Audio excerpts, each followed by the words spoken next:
Everyone, तो चलिए आज का क्लास स्टार्ट करते हैं। आज की क्लास में हम लोग पढ़ने वाले हैं इडियम और फ्रेजेस के बारे में। इसका एक वीडियो पहले ही अपलोड हो चुका है। आज का दूसरा क्लास है जिसमें हम लोग पढ़ने वाले हैं 20 इडियम्स के बारे में। तो उससे पहले अगर आप हमारे चैनल पर नए हैं तो हमारे चैनल को लाइक और सब्सक्राइब करें, साथ में बेल का आइकन प्रेस करें ताकि जब वीडियो अपलोड हो आप तक नोटिफिकेशन पहुँच जाए। तो आज की क्लास बहुत ही इंपॉर्टेंट होने वाली है, आप लोग पूरा एंड तक वॉच कीजिएगा। तो चलिए स्टार्ट करते हैं। आज हम लोग इडियम्स और फ्रेजेस में पहला देखेंगे ब्लैक एंड वाइट। ब्लैक का मतलब होता है काला, वाइट का मतलब होता है सफ़ेद। ब्लैक एंड वाइट इसका मतलब होता है लिखित रूप से, यानी कि आप लोग इसे ऐसे लिंक करके याद कर सकते हैं कि जब हम लोग कुछ भी चीज़ लिखते हैं कॉपी पे, तो अगर वो कॉपी वाइट पेज की है तो हम लोग ब्लैक पेन से लिखते हैं तो अधिक अच्छा लगता है, तो इसको बोलते हैं ब्लैक एंड वाइट। तो हो गया लिखित रूप से। ब्रिंग टू लाइट, ब्रिंग मतलब होता है लाना, लाइट मतलब होता है प्रकाश या रोशनी। तो ब्रिंग टू लाइट का मतलब होता है स्पष्ट करना। जब आप लाइट का मतलब होता है प्रकाश और ब्रिंग का मतलब होता है लाना, यानी कि प्रकाश लाना, यानी कि उस चीज़ को स्पष्ट करना हो, क्या बोलते हैं ब्रिंग टू लाइट, जिसका मतलब होता है मेक टू क्लियर। अगला है बैड ब्लड। बैड का मतलब होता है बुरा और ब्लड का मतलब होता है खून। तो जो बुरा खून यानी कि दुश्मनी को बताता है वो एक होता है, इसीलिए बोलते हैं इनमिटी। इनमिटी को क्या बोलते हैं, दुश्मनी। अगला है castle in the air. Castle का मतलब होता है किला, इन द एयर हवा, एयर मतलब हवा, यानी कि हवा में किला बनाना को क्या बोलते हैं, इमेजिनरी स्कीम्स। हवा में किला बनाना को बोलते हैं कैटल इन द एयर, इसका मतलब इमेजिनरी स्कीम। अगला है कॉक एंड, यहाँ पे होगा bull story. Cock and bull story का मतलब क्या होता है, बुल मतलब होता है सांड और कॉक मतलब होता है मुर्गा, यानी कि जो मुर्गा और बैल की स्टोरी होती है वो बहुत क्या होती है, बेतरतीब होती है, बिना सर पैर के होती है, यानी कि बहुत बढ़ा चढ़ा कर होती है। तो इसको बोलते हैं फॉल्स स्टोरी, यानी कि एक ये झूठी कहानी होती है, बिना सर और पैर की होती है। एक इसको आप लिंक करके ऐसे याद कर सकते हैं, जो कॉक और आप मुर्गे, एक मुर्गा और एक बैल सांड जो लड़ाई होता है, तो दोनों में लड़ाई होती है और मुर्गा जीत जाता है, तो लोग इसे आप लोग ऐसे भी याद कर सकते हैं। तो ये एक क्या है, एक झूठी कहानी है कॉक एंड बुल की, तो इसका हो जाएगा फॉल्स स्टोरी। अगला है फॉर एंड वाइड। फॉर मतलब क्या होता है, दूर, और वाइड मतलब भी होता है दूर। तो फॉर एंड वाइड का मतलब होता है दूर दूर तक। एवरीवेयर, एवरीवेयर का मतलब होता है प्रत्येक जगह। एवरीवेयर का मतलब क्या होता है, जो दूर दूर तक होता है उसे क्या बोलते हैं, एवरीवेयर, इसका मतलब होता है फॉर एंड वाइड। अगला है pass the head. Pass the head का मतलब होता है पैसा इकट्ठा करना, to collect money. Pass the head से आप लोग ऐसे याद कीजिए, हेड मतलब क्या होता है, टोपी। तो जो खेल मदारी वाले होते हैं वो लोग खेल दिखाने के बाद अपने सर से कैप हटाते हैं, यानी हेड को हटाते हैं और एक एक को पास करते हैं, एक एक लोग को क्या करते हैं, पास करते हैं, और क्या करते हैं, पैसे इकट्ठे करते हैं, उसी को बोलते हैं पास द हेड, यानी टू कलेक्ट मनी। आगे देखिए, आगे है अ रेड लेटर डे। अ रेड लेटर डे का मतलब क्या होता है, बहुत ही महत्वपूर्ण दिन, एन इम्पॉर्टेंट डे या फिर अ मेमोरेबल डे, इसका मतलब होता है। अ रेड लेटर डे का मतलब आप लोग ऐसे याद कीजिए, जब हम लोग कैलेंडर में देखते हैं तो कुछ जो इम्पॉर्टेंट डेज होते हैं वो रेड कलर में लिखे होते हैं।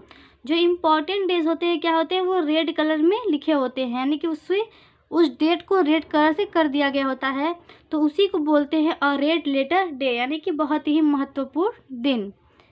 तो आपको इतना याद हो गया होगा। आइए पीछे देखते हैं अगला क्या है। आगे है हिट एंड स्नैग। स्नैग का मतलब क्या होता है, बाधा। हिट एंड स्नैग का मतलब होता है बाधाओं का सामना करना, एनकाउंटर अ प्रॉब्लम और ऑब्स्टेकल्स। इसका मतलब क्या होता है, हिट मतलब क्या होता है, हिट करना, एंड स्नैग यानी कि बाधाओं का सामना करना, क्या बोलते हैं, हिट एंड स्नैग। अगला है jumped the gun. Jumped the gun का मतलब क्या होता है, जल्दीबाजी करना। इसको आप लोग ऐसे लिंक करके याद कर सकते हैं, जंप्ड द गन का मतलब जब कोई मान लीजिए गन आपके सर पे रखा हो तो आप जल्दबाजी में क्या करते हैं, जंप करते हैं, भागते हैं, तो उसी को बोलते हैं जंप द गन। इसका होता है एक्टेड हेस्टली, यानी कि जल्दीबाजी करना। अगला है learn by heart. Learn by heart का मतलब क्या होता है? लर्न मतलब याद करना, बाय मतलब द्वारा, हर्ट मतलब दिल से या फिर मन से। यानी कि जब भी किसी चीज़ को आप लोग दिल या मन से याद करते हैं तो वो क्या होता है, कंठस्थ हो जाता है। उसी को बोलते हैं टू मेमोराइज। उसी को क्या बोलते हैं, to memorise.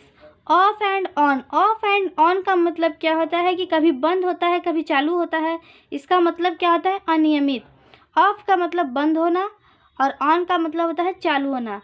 Off and on, off and on अगर लगातार होगा तो क्या होगा, अनियमित हो जाएगा, इरेगुलरली हो जाएगा। उसी को बोलते हैं ऑफ एंड ऑन। तो इसका हो जाएगा इरेगुलरली। फिर है गाला डे। गाला डे का मतलब क्या होता है, प्रसन्नता का दिन। प्रसन्नता का दिन, a day of great happiness को बोलते हैं गाला डे, यानी कि प्रसन्नता का दिन। अगला है good for nothing. Good for nothing का मतलब होता है किसी कार्य का नहीं, किसी काम का नहीं, यूजलेस। गुड फॉर नथिंग का मतलब क्या होता है, यूजलेस, यानी कि वो किसी काम का नहीं है। आगे है हार्ड एंड फास्ट। हार्ड का मतलब होता है कठिन और फास्ट का मतलब होता है तेज। हार्ड एंड फास्ट का मतलब होता है कठोर, यानी कि स्ट्रिक्ट। अगला है heart and soul. Heart and soul का मतलब क्या होता है, हर्ट मतलब मन या दिल, सोल का मतलब होता है आत्मा, यानी कि मन और दिल, यानी कि पूरी शक्ति से जिसे करते हैं उसे बोलते हैं heart and soul. With all energy को क्या बोलते हैं, हर्ट एंड सोल। अगला है in hot water. In hot water का मतलब क्या होता है, हॉट मतलब होता है गर्म, वाटर मतलब पानी, यानी कि जो गर्म पानी होता है अगर उसमें आप लोग हाथ डालेंगे क्या होगा, बहुत कठिनाई से जाएगा, यानी बहुत डिफ़िकल्टी होगा, यानी कि इन डिफ़िकल्टी। इन हॉट वाटर का मतलब क्या होता है, कठिनाई से, यानी कि इन डिफ़िकल्टी। आप लोग इसे ऐसे भी लिंक करके याद कर सकते हैं कि जो हॉट वाटर होता है, हॉट वाटर में हमें काम करने में क्या होती है, बहुत कठिनाई होती है। यानी कि जब भी हम लोग किसी काम को पानी के हॉट वाटर में डाले करते हैं हाथ को अपने, तो क्या होती है, बहुत कठिनाई होती है, बहुत डिफ़िकल्टी होती है, उसको बोलते हैं इन डिफ़िकल्टीज। आपको कोई भी चीज़ हो लिंक करके याद करना चाहिए, क्योंकि लिंक करके याद करने से हमें जल्दी याद होता है। अगला है इन a nut cell. Nut cell का मतलब क्या होता है, संक्षेप में। इन अ नट सेल का मतलब होता है संक्षेप में, किसी भी बड़ी चीज़ को संक्षेप में कर देना, उसको बोलते हैं इन अ नट सेल। इसका मतलब होता है ब्रीफली। अगला है ग्रीक टू समवन। कल मैंने बताया था ग्रीक एंड कुछ ऐसे ही था, मैं बता रही हूँ क्या था कल का था ग्रीन एंड द लैटिन। क्योंकि देखिए Greek to someone, Greek and Latin, ये ग्रीक से बहुत कुछ है, इसीलिए याद करने में थोड़ा दिक्कत होता है कि मैंने क्या बताया था क्या नहीं। तो कल था Greek and Latin. Greek and Latin का भी मतलब होता है कठिनाई से या फिर समझ से बाहर। ग्रीक टू समवन का मतलब भी होता है समझ से बाहर या फिर कठिनाई से। तो है समथिंग इनकम्प्रिहेंसिबल टू समवन। इसका मतलब क्या होता है, समझ से बाहर हो, जो हमें समझ में ना आए, समझने में कठिनाई हो, उसी को बोलते हैं ग्रीक टू समवन।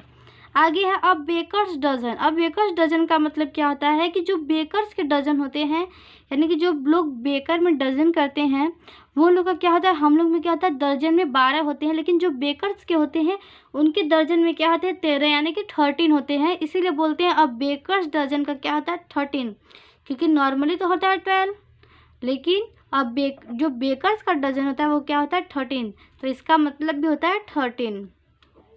अब बेकर्स डजन का मतलब क्या होता है 13। आइए एक बार रिवाइज करके पूरा अच्छे से देख लेते हैं। पहला है ब्लैक एंड वाइट का मतलब लिखित रूप से, यानी कि इन राइटिंग। दूसरा है ब्रिंग टू लाइट, यानी कि स्पष्ट करना। बैड ब्लड का मतलब होता है दुश्मनी, यानी कि इनिमिटी। फिर उसका है castle in the air. Castle मतलब क्या होता है, किला, इन द एयर मतलब हवा में, यानी कि हवाई किले बनाना। अगला है कॉक द बुल स्टोरी का मतलब होता है झूठी कहानी, बेसैर पर की कहानी, उसे क्या बोलते हैं कॉक एंड बुल स्टोरी। फिर है for and wide. For and wide का मतलब होता है दूर दूर तक, एवरीवेयर। पास द हैट मतलब पैसे इकट्ठा करना, टू कलेक्ट मनी। और रेड लेटर डे का मतलब होता है महत्वपूर्ण दिन, एन इम्पॉर्टेंट डेज को बोलते हैं महत्वपूर्ण दिन, यानी कि अ लेटर डे। आगे देखिए, आगे है हिट एंड स्नैक का मतलब होता है बाधाओं का सामना करना। जंप्ड द गन का मतलब होता है जल्दीबाजी करना। लर्न बाय हर्ट कंठस्थ करना। ऑफ एंड ऑन यानी कि अनियमित। गाला डे का मतलब होता है प्रसन्नता का दिन। गुड फॉर नथिंग का मतलब होता है यूजलेस। हार्ड एंड फास्ट का मतलब होता है स्ट्रिक्ट कठोर। फिर उसके बाद है हार्ट एंड सोल का मतलब होता है पूरी शक्ति से, पूरी जान से, जिसको बोलते हैं शक्ति से, उसी को बोलते हैं हार्ट एंड सोल। आगे है इन हॉट वाटर यानी कठिनाइयों से। इन अ नट सेल यानी किसी भी बड़ी चीज़ को संक्षेप में कर देना, in a nutshell. Greek to someone, Greek and Latin समझ से बाहर। अब बेकर्स डजन का मतलब होता है 13, क्योंकि बेकर का डजन क्या होता है 13। तो आज तक का क्लास यही तक था। आई होप आपको क्लास आज का समझ में भी आया होगा और अच्छा भी लगा होगा। तो ज़्यादा से ज़्यादा इस वीडियो को शेयर कीजिएगा। Thank you.